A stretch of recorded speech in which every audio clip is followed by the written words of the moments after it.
镜头刷登来台湾，来看云林北港妈祖病院伫水南乡海埔社区的长照据点来开班，教长辈唱歌跳舞。这天的课程是拍摇鼓、唱四季红。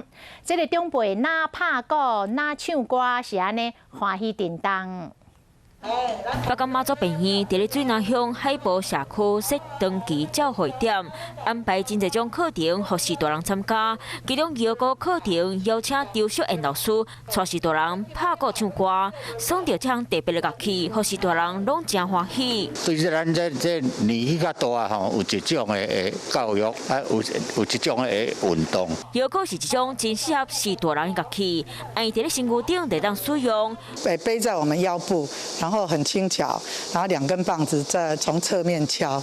今天我选的这一首《四季红》呢，就是长辈他们比较熟悉的歌。这个课程满65岁士大人拢会当免费来上课，学音乐无分少年的或者是老的，透过唱歌的方式来学摇鼓，予士大人的生活更加深色趣味。 Hello， 大家好，我是乃瑜，要教给大家2个任务。第一个，华视新闻的脸书专页，你按赞了吗？